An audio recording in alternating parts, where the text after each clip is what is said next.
You know what's wild? Most people are still overpaying for car insurance just because it's a pain to switch. That's why there's Jerry. Jerry's the only app that compares rates from over 50 insurers in minutes and helps you switch fast with no spam calls or hidden fees. Drivers who save with Jerry could save over $1,300 a year. Before you renew your car insurance policy, do yourself a favor. Download the Jerry app or head to jerry.ai/ACAST.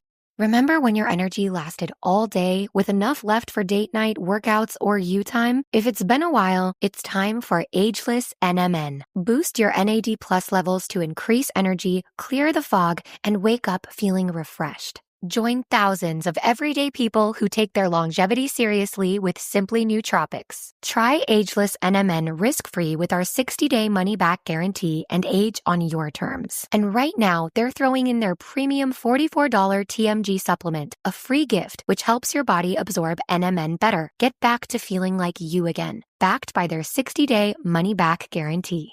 Go to simplynootropics.com and use code DATENIGHT for $10 off, plus your TMG gift and free shipping. That's simplynootropics.com, code DATENIGHT.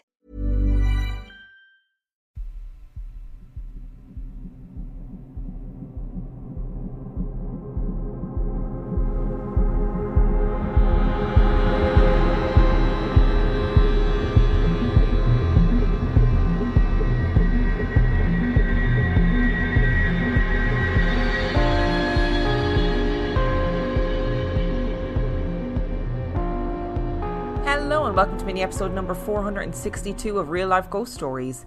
And I have two spooky stories for you today, and the last story comes from June the 25th, 2025. And story number one comes from Dan. I want to start by saying that I'm a skeptic when it comes to the paranormal. I love all things spooky and I love hearing ghost stories, but I always try to find a reasonable explanation on how things might have happened. I'm always open to the idea that there could be something more to life than what we see, but I always try to use reason and logic to understand paranormal experiences. However, I have a story from when I was a child which I could easily dismiss now as an adult if it wasn't for one chilling detail, which I'll get to later on in the story. When I was young, maybe about 7 or 8 years old, I used to get visited at night by the Yellow Man. This was a figure fully resembling an adult man, except he was completely yellow. No features at all. No eyes or nose or mouth or ears. Just a man who was entirely yellow. A kind of dusty yellow with a faint glow coming from him. There were multiple occasions when I would wake up in the night and he would be standing at the foot of my bed, staring down at me through eyes that weren't there, just watching me sleep. I would lay frozen in bed whilst he just stood there and watched, and he would eventually just walk out of the room. He never just vanished into thin air. He would always leave the room through my bedroom door, and I would then hear his footsteps creep off down the hallway. I would lay there shaking until I was sure that he was gone and not waiting outside my room for me, then run through to my parents' room crying my eyes out.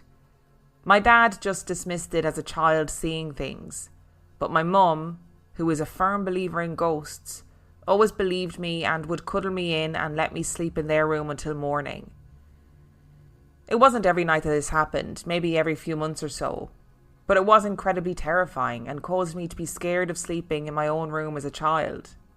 I remember another occasion I looked out of my bedroom window and saw the Yellow Man stood in my neighbour's garden, staring up at me. I screamed and ran to get my parents so that they could finally see this haunting figure who had been terrorising me for so long. But obviously, by the time they looked out, he had gone. As I said, I'm a skeptic when it comes to the paranormal. And now, as an adult, I could easily dismiss it as a child just seeing things. When I saw him stood above my bed, it was always in the dead of night when I just woken up, so I could still be in a dream state. I was too young to understand sleep paralysis. And so it's highly likely that I had just dreamt this man standing there. And where it terrified me so much the first time I saw him, the image stuck in my head and caused a reoccurring nightmare. But there is one incident that I'll never be able to explain. There is no rational explanation for what I saw, and I've spent years pondering on what the hell happened and how it could have happened. In the house I lived in growing up, my family used to live next door to a lovely couple called Leah and Mike, who my parents were very close with. They became my godparents when I was christened and I absolutely adored them. We used to always have barbecues together in the summer and I always wanted to go to their house and see them. We had a gate installed into the fence which separated our back gardens, so we could easily get into each other's properties. There were multiple occasions when I would sneak out of my house as a child and my parents would panic when they realised I'd gone, only to find me curled up asleep on the sofa at Leah and Mike's. One day I went to go next door to say hello to Leah for whatever reason, so I opened the gate separating our gardens and let myself in through their back door. No one else had access to our back gardens, so neither family would ever lock the back door. That way, if my parents or Leah and Mike got locked out one day, they could still access their house through the other one's garden. I went into Leah and Mike's house and was calling out for my godmother. Leah! Leah! She wasn't in the kitchen or in the front room, so I went upstairs. The bathroom door was open, so she wasn't in there, so I went up the hallway to go into the master bedroom. I entered, still calling out in my innocent child voice. She wasn't there either. I remember audibly talking out loud and saying, "Oh, I guess she's not in." The house was a 3-story, and Leah and Mike's room was on the first floor. There were stairs just opposite their bedroom door leading up to the second floor, which was just one room, previously occupied by their daughter who had moved out by this point. I turned to leave the bedroom to go back home, and as I was exiting their room, I saw him. The yellow man was there, walking down the stairs leading from the second floor. Naturally, I shat myself and fucking screamed. I started running through the house, across the hallway, down the stairs to the ground floor, and he was following me. Not running as such, but moving very quickly. I don't know why, but I just felt like he was going to hurt me if he caught me. I'd seen him multiple times before and he'd never harmed me in any way, but this time it felt like he meant to do me harm. I ran through the hallway, through the kitchen and out the back door. I slammed the door shut behind me and ran over to the gate separating the gardens. Just as I was going through the gate, I stopped and turned to see if he was still following. I could see him through the glass of the back door, and he had stopped. Although he had no features, I got the sense that he was angry. I watched him lock the back door. I watched him reach for the keys and actually lock the door. Then he turned and walked away, back through the house. I ran through to my mum, screaming and crying and telling her the yellow man just chased me. I told her that he was in Leah and Mike's house and he wanted to hurt me. This is the part that I will never be able to explain. My mum went to go check out what was going on and went over to the neighbour's house to see who this yellow man was who was terrifying her son. In hindsight, this was really brave of her, as for all she knew it could have been a house intruder and my mum wouldn't have stood a chance if it was an actual human who wanted to do her harm. But the door was locked. Remember how I said we never locked the back door? It was locked. We'd no way in. I had watched that thing actually lock the door behind me. But I had just been in there. I had just walked through the house looking for my godmother. My mum knocked on the door, but there was no answer.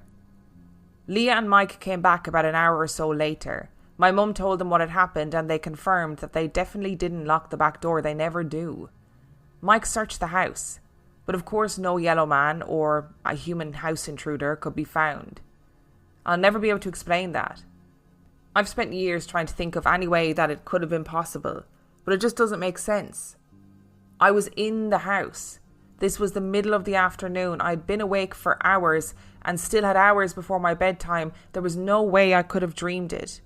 And the door was locked. The door never got locked, but that thing locked it behind me. At some point, the yellow man stopped visiting me and life just returned to normal. My mum and I still talk about it occasionally, trying to decide what on earth it could have been or how that incident could have happened. It's something that I'll never have an answer to and never be able to explain. But it has given me a cool little story to tell. So yeah, that's the story of the yellow man. He was a right creepy bastard and caused me a lot of sleepless nights. I wish I had a logical explanation for it all, but I just don't, and I doubt I ever will. I moved back to that house when I was 20 and kept hoping that I would bump into him again so I could ask him what the fuck he was doing. But he never came back, unfortunately. Hello, Dan. Dan is a friend of mine. We have acted together, and every time we would see each other, he'd be like, I'm going to have to tell you this story about the yellow man at some point, and here we are. And what a bloody story it is. I've only ever heard the abridged version of this story, so I'm so excited to finally get to read it on the podcast. And I love when a story starts with, I'm a skeptic when it comes to the paranormal. I always try and find a reasonable explanation, and then the person goes on to tell this absolutely chaotic story. And I don't think that we've ever had an entity quite like this on the podcast. We've had entities that glow like shadow figures, black entities, white entities, but I don't know if we've ever had a yellow man. And I can totally understand your dad dismissing it when you were a child and being like, look, it's probably just a dream. You're seeing this at night time. You probably haven't woken up properly. That's what it is, standing at the end of your bed. I do think, however, seeing it out your bedroom window in the neighbour's garden, again, I would be, if I was your dad, I'd be slightly less sceptical at that point. I'd be like, well, that's a bit weirder though, isn't it? You know what I mean? That's not a sleep paralysis state, waking up and feeling like there's something standing over you, or even seeing something standing over you. That's an entity standing in the neighbour's garden looking up. That would be difficult. But again, you can still say this is just a child's overactive imagination, or they're dreaming, or like you said yourself, Dan, it's one of those situations where you have this nightmare that terrifies you and then it sort of imprints on your brain, right? And you're kind of stuck with this terrible memory, so you end up dreaming it again and again and again, But to be in the house next door, something you've done 1,000,001 times, I know that some people listening, will be like, I couldn't fathom leaving my doors unlocked. But I grew up on a street where nobody locked their doors and everyone was in and out of everybody else's houses. It was just the way it was. It was just what we did. So I totally understand growing up like that and being in and out of each other's houses, and you'd be in somebody else's house when there was nobody else there. That was all very normal. But this was in the afternoon. This was during the day. And it wasn't a fleeting glimpse. You saw him. He was following you. You legged it out of the house. You see him through the back door, and he locks the door behind you. That is mad. And it's such a physical thing to do. It is such a human thing to do, but obviously this thing, it's clearly not human. I also really appreciate the fact that the adults in your life took the story seriously. Regardless of whether they believed it was paranormal, they were like, I believe that you saw something, so we're going to have to check the house and make sure there isn't somebody inside it, right? Which I think for a little one, it's probably very validating to have the adults go, we're going to take this seriously, we're going to listen to you, and we're going to search the house. I would love to know if your neighbours, if Leah and Mike, if they had any weird shit happening in their house, because it sounds like he was sort of there, but also was kind of drifting over to your house and kind of maybe attracted to you in the way that it seems that spirits often are. Maybe it's about the fact that kids seem to be more sensitive, etc., etc. So I'd love to know if they had shit going on in their house too. Or maybe they did and they just didn't notice it. Before we get into today's episode, I want to tell you about a podcast that I think you'll love. It's called Most Terrifying Places in America from Travel Channel. On the Most Terrifying Places in America, visit some of the creepiest locations across the United States. Go to a hotel in New England where guests wake up with scratches, and head down the back roads in the Midwest where a hitchhiker vanishes mid-sentence.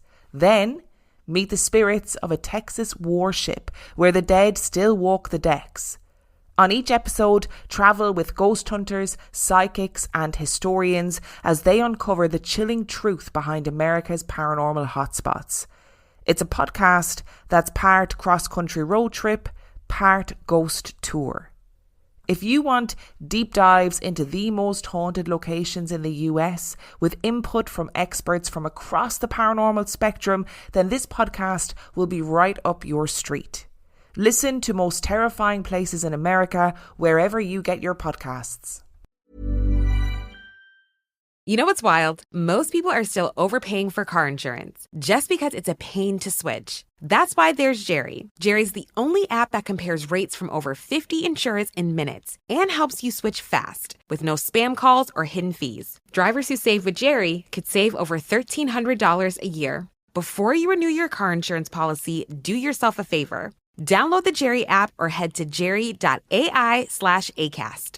Remember when your energy lasted all day with enough left for date night, workouts, or you time? If it's been a while, it's time for Ageless NMN. Boost your NAD+ levels to increase energy, clear the fog, and wake up feeling refreshed. Join thousands of everyday people who take their longevity seriously with Simply Nootropics. Try Ageless NMN risk-free with our 60-day money-back guarantee and age on your terms. And right now, they're throwing in their premium $44 TMG supplement, a free gift which helps your body absorb NMN better. Get back to feeling like you again, backed by their 60-day money-back guarantee.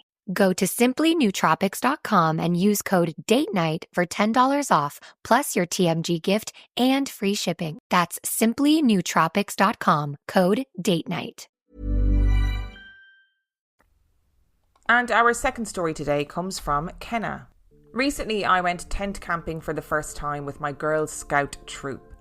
Every 2 days we planned to move campsites, but our first site was somewhere in St. Ignace in Michigan. The first day of our trip, we only made one stop before setting up camp, but it was terribly hot, and we all worked up a sweat. By the time we got to camp, got the tents up, and made dinner, it was fairly late, and only me and 3 other girls still cared about taking a shower. We had bathrooms near us, but the nearest shower was at the entrance, and we were at least a mile or 2 into the campground. Our troop leader handed me a map of the campsite and wished me luck. I told her if we weren't back within 2 hours to come and look for us, and we headed off with our shower supplies. After longer than it should have taken the 4 of us, me, Sam, Jess and Alicia, we found our way to the showers. I rounded the corner of the building first and saw there were 4 showers, one for each girl, assuming they weren't occupied. I didn't wait to see if the others got in.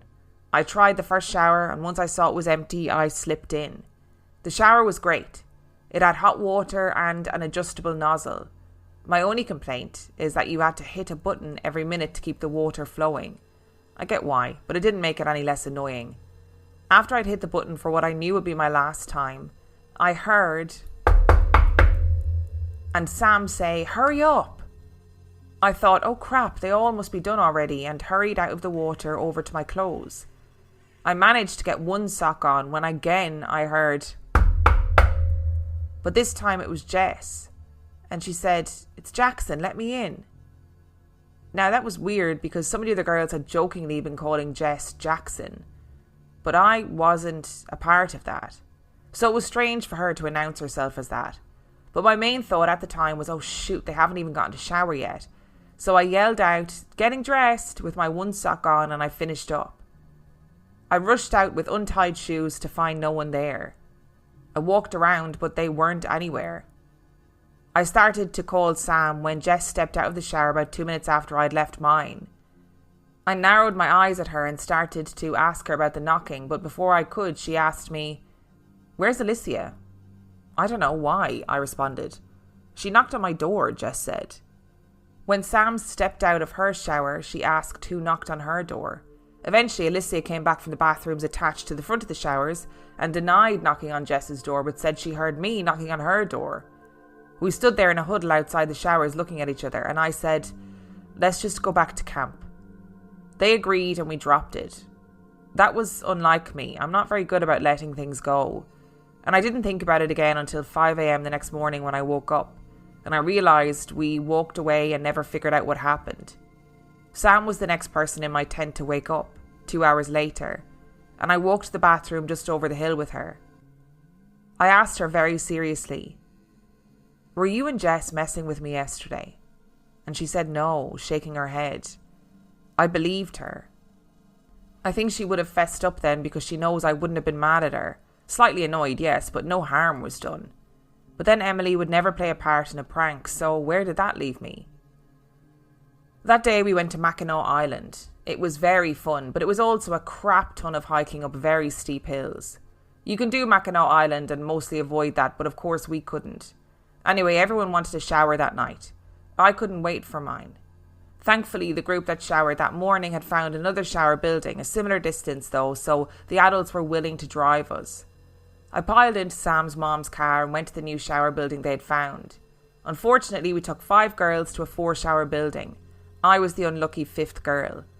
I was prepared to sit outside and wait for someone to get done, but Sam's mom didn't feel comfortable leaving me, so we got back into the car and headed back to camp, hoping to catch my troop leader heading to the original showers. We passed her giant red truck on the way to camp. We got back to it completely deserted, besides my troop leader's college-aged daughter. Eventually, the first group I'd gone with texted that they were done and we got back in the car to go and get them. Silly me thought I would shower while she took them back, but no. I sat there and listened to them mercilessly talk about their amazing showers. We dropped them off at camp and then went back to the showers. By this point, I really wanted a shower. Sam had spilled shampoo all over her and her mom's shared shower bag, so she hung back to try and wash it out in the normal bathroom. I almost ran to the showers, again, just going into the first one. I set down my stuff, but before I could even take off my necklace, I heard a playful knock. It was a shave and haircut type thing. I just took off my necklace and started setting up my stuff when around 8 seconds later it went again. Then another 8 seconds went again. "Hello?" I called out. And I was met with the knocking 8 seconds later. At the next one, I immediately opened the door. No one was there. I looked at the shower to my side and checked that it was empty, and they were all empty besides mine. I kept the door open and there were no knocks. The second the door closed, it went again though. That's when I realised that it wasn't coming from the door. It sounded like it was coming from the left wall. Then the next sounded like it was coming from the right. I ignored it. And now that my stuff was set, I headed over to look at the shower. Then, bang, bang, bang, I whipped my head around. 8 seconds later, bang, bang, bang. I was really annoyed now. I just kept ignoring it and getting ready. Now it was going from the original playful knock to bang, bang, bang. It stopped halfway through my shower. When I got out, I heard a mother fighting her screaming kid into the water, and I figured when they'd gotten in, that's when it stopped. I feel like another time I would have reacted differently, but I really wanted a shower. This story has such like mimic vibes and also something playful, something silly, because it doesn't sound like it was particularly bad or malicious, but it was, imitating all of your voices and like playing a little prank. Maybe it's like a past camp goer or something along those lines. And I totally understand, in some situations you react differently to things, but there are times when you just can't be arsed, And sometimes, at the end of a long day where you're camping, you're hiking, and you just really want a warm shower. Just to shower, feel clean, and be able to, crawl into your tent and sleep. And sometimes there's no time for the paranormal. And I know that I've been sort of mentioning briefly at times my current haunted house situation, but I can't tell you the amount of times lately where something has happened or there's been a series of things happening at night time, and I'm just like, you know what, I'm actually just really tired, so I'm going to ignore it and I'm going to go sleep. And we talk about this all the time in stories where somebody's in the middle of something really stressful, or they're in the middle of something, a paranormal experience, and you're like, how did you just go to sleep? Well, I get it now. Because sometimes you're like, do you know what? What am I going to do? What's going to happen? I'm just going to have to get on with this. And I do wonder whether in this story the experiences were limited to these showers, or whether there was other elements or other places within the camp that were haunted.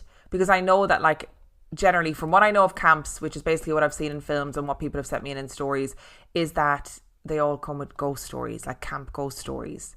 But sometimes weird things happen at camps too. Thank you so much for listening to today's episode. Thank you to Dan and Kenna for sending in your stories. Remember, the last story came from June the 25th, 2025. And if you would like to send in your story, you can do so by emailing it to reallifeghoststoriespodcast@gmail.com. You can also check out the website reallifeghoststoriespodcast.com. And if you are desperate for some extra content, you can subscribe to the Patreon. That is patreon.com/reallifeghoststories, where for $5 a month or $2 a month, you can get access to heaps of extra content, as well as every single main and mini episode completely ad-free. And on that note, I shall see you next time.